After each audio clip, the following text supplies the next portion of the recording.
Hello दोस्तों, स्वागत है आपका एनवी एजुकेशन में। तो स्टार्ट करते हैं आज चैप्टर 2 का क्वेश्चन नंबर 11 से।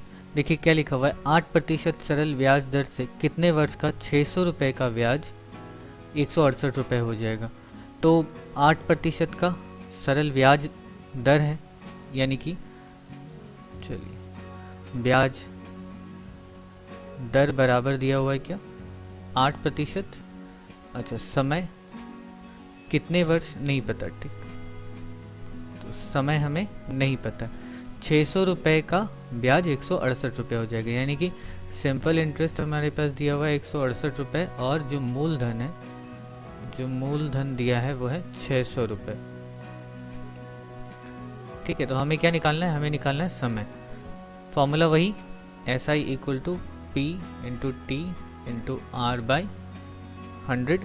अब यहाँ पे हमें वैल्यूज़ रख देनी है, तो यहाँ पे 168 है और P है 600 रुपये, समय नहीं पता, समय को T छोड़ देते हैं, और R है 8% बटा 100। तो ये 2 0 कट गए। यहाँ पर क्या आ जाएगा, 8 168 के नीचे और 6 भी 168 के नीचे, तो T इक्वल टू क्या हो जाएगा 168 बटा 6 गुना 8।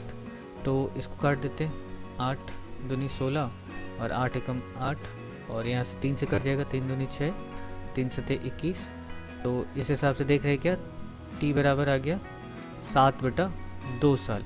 7/2 साल, इसका मतलब क्या हो गया, मतलब हो गया 3.1/2 वर्ष।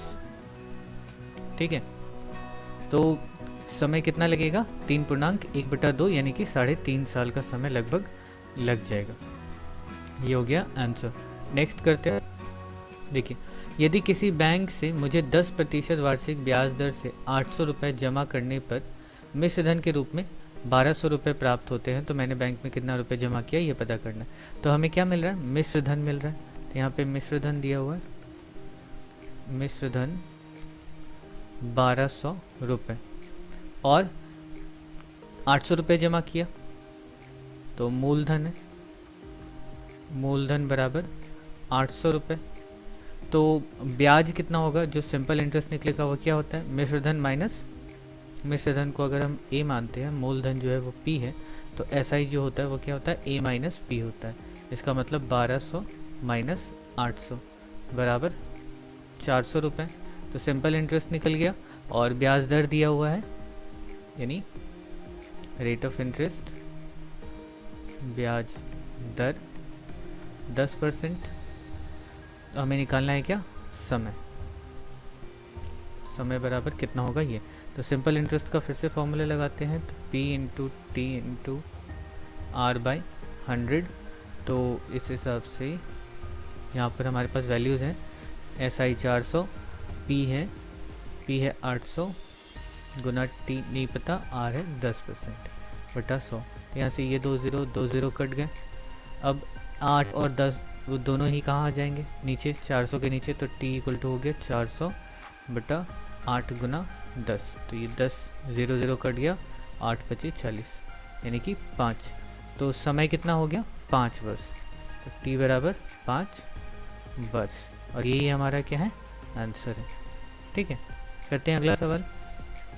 देखिए, कोई मूलधन का समान वार्षिक सरल ब्याज दर से 7 वर्ष का मिश्रधन 7100 रुपये एवं 8 वर्ष का मिश्रधन 6200 रुपये हो, तो मूलधन और वार्षिक सरल ब्याज दर कितना होगा ये निकालना है।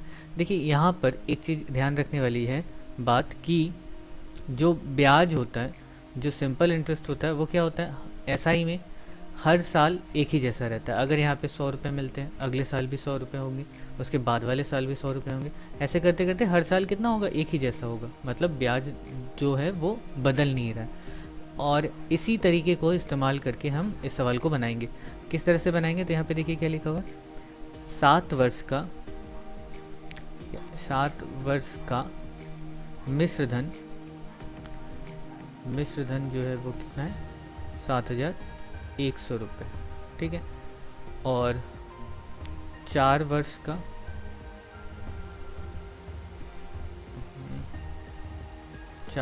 का मिश्र धन जो है वो कितना है, 6200 रुपये। ठीक है। यहाँ बढ़ क्या रहा है, 7 से या 4 से 7 तक जाते जाते बढ़ क्या रहा है, सिर्फ ब्याज बढ़ रहा है, क्योंकि मूलधन तो एक बार जब डाल दिए सो डाल दिए, उसके बाद दोबारा से मूलधन नहीं बढ़ा है, बढ़ क्या रहा है, सिर्फ ब्याज बढ़ रहा है। तो कितने साल के अंतर में हम लोग को निकालना है कि इस 3 साल के अंतर में कितना ब्याज बढ़ा। तो समय में अंतर, सबसे पहले तो समय में अंतर कितना है, 7 - 4 यानी कि 3 वर्ष। 3 वर्ष का अंतर है। 3 वर्ष के अंतर में ब्याज कुल कितना मिला, तो ब्याज कितना का, 3 वर्ष का, 3 वर्ष का ब्याज कितना होगा, 7,100 माइनस 6,200, यानी कुल मिला के 900 रुपये। तो ये जो 3 साल का अंतर है, मतलब 4 से लेकर 7 साल तक के बीच में कितना पैसा बढ़ गया, 900 रुपये बढ़ गया। और ये 900 रुपया क्या बढ़ा है, सिर्फ ब्याज बढ़ा है। 3 साल में 900 रुपया ब्याज मिला है, ठीक है। अच्छा, अब हम यहाँ पर ब्याज मिल गया, अब क्या निकाल सकते हैं हम, मिश्रधन भी पता है, ब्याज भी पता है, हमें निकालना क्या होगा, मूलधन। अब यहाँ पे देखिए 4 वर्ष का मिश्रधन दिया हुआ है। यहाँ पे हमें क्या पता चला कि 3 वर्ष का जो ब्याज है वो है 900 रुपये। तो 4 साल में ब्याज कितना मिलेगा, सबसे पहले 1 वर्ष का ब्याज कितना हो जाएगा, 900 बटा 3, इतने रुपए। तो 4 साल का ब्याज कितना हो जाएगा, 900 बटा 3 गुना 4, यानी कुल मिला के हो जाएंगे 1200 रुपये। 1200 रुपये हमें 4 साल में ब्याज मिलेगा, ठीक है। और 4 साल का ब्याज इतना है, 4 साल का मिश्रधन इतना है, तो मूलधन कितना होगा, तो इसीलिए मूलधन बराबर 6,200 माइनस 1200 बराबर कितना हो गया, 5,000 रुपये। आप चाहें तो जैसे मैंने यहाँ पे 4 साल के लिए निकाला है, आप 7 साल के लिए भी निकाल करके देख सकते हैं। 7 साल के लिए निकाल करके देखेंगे तब भी पता चलेगा यही कि मूलधन जो है वो 5,000 रुपये ही है, ठीक है। तो हमारे पास क्या क्या हो गया, मूलधन हो गया, ब्याज हो गया 4 साल का, और समय तो 4 साल है ही। तो हमें क्या निकालना है, ब्याज दर निकालना है। तो अब सिंपल इंटरेस्ट का formula P into T into R by 100। तो सिंपल इंटरेस्ट 4 साल का इंटरेस्ट है 1200 रुपये, P है 5,000, ये 1200 कितने समय में मिला, 4 साल में, गुना R बटा 100, ठीक है। तो यहाँ से 2 0, यहाँ से 2 0 चले गए। अब R बराबर क्या होगा, ये 50 और 4 1200 के नीचे चले जाएंगे, तो 1200 बटा 50 गुना 4।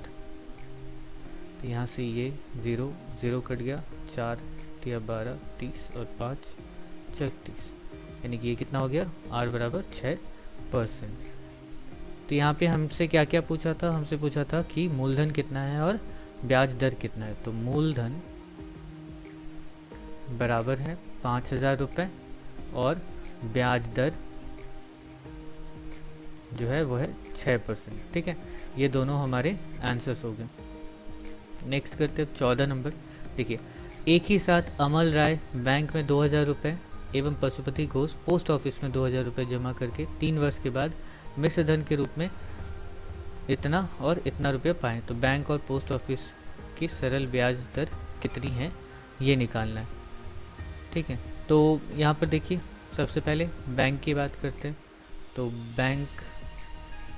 बैंक में मूलधन कितना जमा किया, मूलधन जमा किया गया अमल बाबू के द्वारा 2,000 रुपये, और कितने समय के लिए, समय है 3 वर्ष, ठीक है। और मिश्रधन कितना मिला, यहाँ पर इनको मिश्रधन मिला, पहले बैंक के बारे में लिखा है तो पहला वाला मिश्रधन बैंक का 2,360 रुपये। तो अब देखिए, मूलधन है, मिश्रधन है, तो हम सिंपल इंटरेस्ट भी यहाँ से निकाल सकते हैं। तो 2,360 माइनस 2,000 यानी 360 रुपये, ठीक है। तो सारी चीज़ें हो गई। अब बैंक का रेट ऑफ इंटरेस्ट यानी कि आर कितना होगा, तो सिंपल इंटरेस्ट का फॉर्मूला यहाँ से यूज़ करते हैं, P/R बाई 100। सिंपल इंटरेस्ट है 360 बराबर P है 2000 गुना T 3 R बटा 100। ये 2 0 कट गए। यहाँ पे वापस से R बराबर क्या हो जाएगा, 360 के नीचे 20 और 3 तो दोनों चले आएंगे, तो 360 बटा 20 गुना 3, तो 0 0 कट गया, 3 से 12, 2 से 6, यानी ये हो गया 6% बैंक के लिए। तो बैंक का जो ब्याज है वो कितना हो गया, 6% ब्याज दर। और अब हम निकालते हैं इसका, पोस्ट ऑफिस का। ठीक है, अब फिर पोस्ट ऑफिस,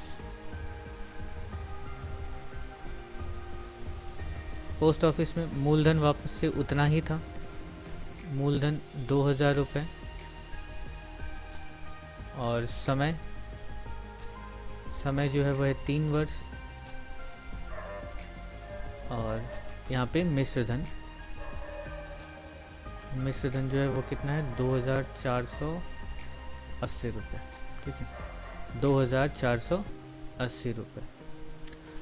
अच्छा, तो यहाँ से हम वापस से सिंपल इंटरेस्ट यहाँ से ही निकाल सकते हैं, कितना हो जाएगा ये, तो 2480 माइनस 2000 यानी कि 480 रुपये, इतना हो गया।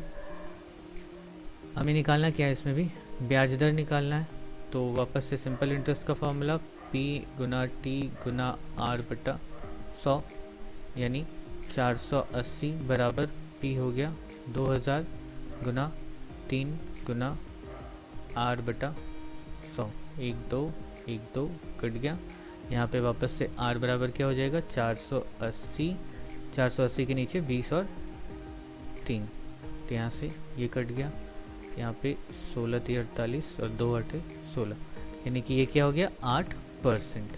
ठीक है, तो अब बैंक का, तो यहाँ से जो बैंक का ब्याज दर है, ब्याज दर 6%, और पोस्ट ऑफिस का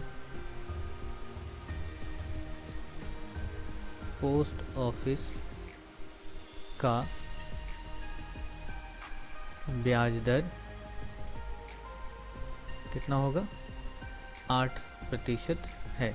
अच्छा, अगर आपसे इन दोनों ब्याज दरों का अनुपात पूछता, अगर अनुपात पूछता तो अनुपात बराबर क्या होता, 6:8। ये कट जाता है 2 से 3 और ये 4, यानी अनुपात कितना हो जाता है ब्याज दरों का, 3:4। ये भी हो सकता है। चलिए, हमारा आंसर यहाँ पे है। ओके, तो चलिए अब करते हैं अगला सवाल। नेक्स्ट देखिए क्या लिखा हुआ है, एक ताँत समवाय समिति यंत्र चालित ताँत खरीदते समय 15,000 रुपये उधार की। 5 वर्ष बाद उसे उधार चुकाने के लिए कुल 22,125 रुपये देने पड़े, तो बैंक का वार्षिक सरल ब्याज दर कितना है, ये निकालना है। तो सारे सवाल जो हैं एक ही तरह के आ रहे हैं। तो यहाँ पे देखिए, मूलधन उसने कितना लिया, 15,000 रुपये, 15,000 रुपये। ठीक है, अच्छा, मिश्र धन कितना लिया, मिश्र धन हो गया 22,125 रुपये। ठीक है, तो यहाँ से सिंपल इंटरेस्ट, साधारण ब्याज या ब्याज कितना होगा, 22,125 माइनस 15,000, तो यानी कि हो गया 15 7 22, 7,125 रुपये। ठीक है, इतना रुपया ब्याज हो गया। समय कितना दिया हुआ है, 5 वर्ष, तो समय बराबर दिया हुआ है 5 वर्ष। ठीक है, तो यहाँ से ब्याज दर ही पूछा है हमसे, ब्याज दर कितना होगा तो वो निकाल लेते हैं जल्दी से। तो सिंपल इंटरेस्ट बराबर P गुना T गुना R बटा 100, यानी 7,125 बराबर 15,000 गुना T है 5 बटा गुना R बटा 100। ये 2 0 यहाँ पे कट गए। ठीक है, अब क्या हो जाएगा, यहाँ पे R बराबर, वापस से देखिए, 7,125 के नीचे आ जाएगा 150 और गुना 5, तो 5 से इसको काट देते हैं, 5 एकम 5, 2 0 5 चौक 20, 5 दूनी 10, 5 पचे 25। ठीक है, तो और यहाँ पे ये कितने से कट जाएगा, तो इसको 5 से काटते हैं, 5 3 15 और 5 दूनी 10, 5 8 40, 5 पचे 25, फिर 5 से कट जाता है, 5 6 30, 5 से 5 पचे 25 और 3 5 7 35 और यहाँ पे 2 से 3 से कट जाता है, तो 3 दूनी 6, 3 एकम 3 और 27, 3 नवा 27। ठीक है, तो हमारा ये क्या हो गया, r बराबर 19/2, 19/2 यानी कि 9.1/2%। तो ब्याज दर कितना है, 9.1/2%, और ये हो गया हमारा आंसर। चलिए करते हैं अगला सवाल। असमल चाचा कर्म क्षेत्र से अंतिम अवकाश ग्रहण करते समय 1 लाख रुपए पाए। उस समय प्राप्त धन का कुछ भाग वे बैंक में, शेष भाग पोस्ट ऑफिस में जमा कर दिए और उनको प्रतिवर्ष ब्याज के रूप में 5,400 रुपये मिल रहा है। हाँ, यदि बैंक व पोस्ट ऑफिस का वार्षिक सरल ब्याज दर 5% और 6% हो तो कहाँ उन्होंने कितना रुपये जमा किया। ठीक है, तो यहाँ पे मान लेते हैं। सबसे पहली बात तो मानना पड़ जाएगा कि माना असलम चाचा ने क्या किया कि x रुपए बैंक में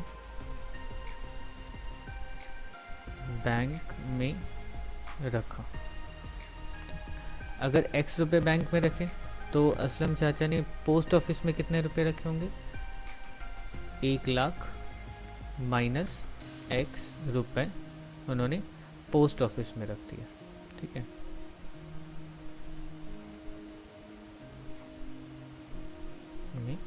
रखा। ओके, अच्छा, तो असलम चाचा ने x रुपए बैंक में रखे और 1 लाख में से x रुपए घटा लेने के बाद जितना बचा वो उन्होंने पोस्ट ऑफिस में रख दिया। ठीक है, अब दोनों से ब्याज उनको कितना मिल रहा है, इतना रुपये, दोनों मिला करके ब्याज इतना रुपये मिल रहा है। तो यहाँ पे हर साल मिल रहा है, तो 1 साल का समय है, तो समय क्या है, 1 वर्ष का। अच्छा, बैंक का निकालते हैं। अगर बैंक की बात करें तो बैंक का ब्याज दर कितना है, ब्याज दर है दिया हुआ 5%। ठीक है, पहले बैंक है तो पहला वाला बैंक के लिए 5%। अच्छा, तो ये हो गया। अब हम निकालेंगे यहाँ से सिंपल इंटरेस्ट। इसका सिंपल इंटरेस्ट कितना हो जाएगा, P/100, यानी SI बराबर P हमने क्या माना बैंक के लिए, x रुपये गुना T जो है वो 1 साल का है, R जो है वो 5% है बटा 100, तो 5 से ये कट गया 20। तो बैंक से मिलने वाला जो सिंपल इंटरेस्ट है वो कितना है, x/20 रुपये। ठीक है, इतने रुपए उनको कहाँ से मिल रहे हैं, बैंक से मिल रहे हैं।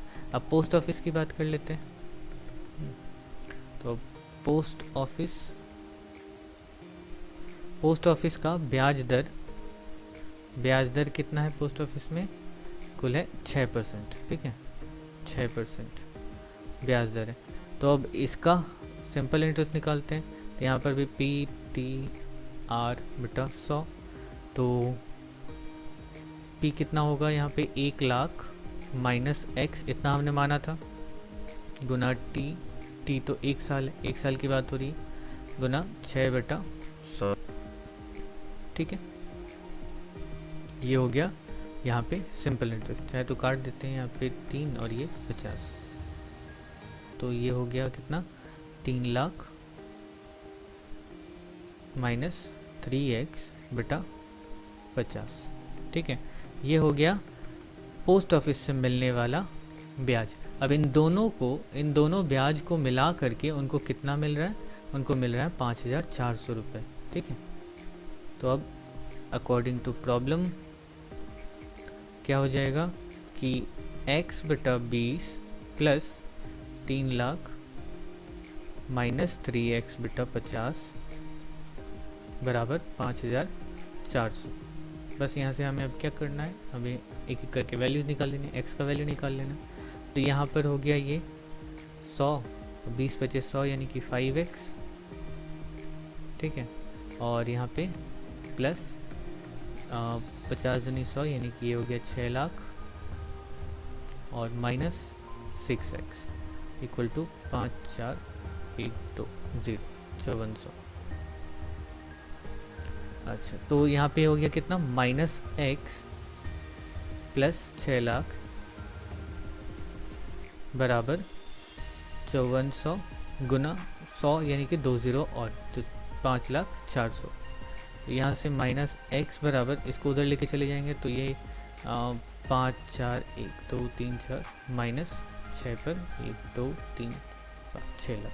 ठीक है, तो यहाँ पे वैल्यू क्या आ जाएगा, माइनस का नंबर बड़ा है यानी कि माइनस में आएगा, और इसको जब माइनस करेंगे तो कितना हो जाएगा 60,000, 60,000 रुपये, और माइनस माइनस कट के प्लस हो गया।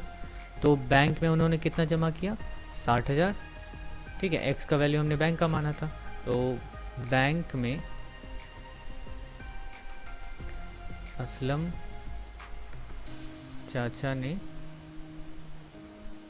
60,000 रुपये रखे, और पोस्ट ऑफिस में उन्होंने कितना रखा, तो पोस्ट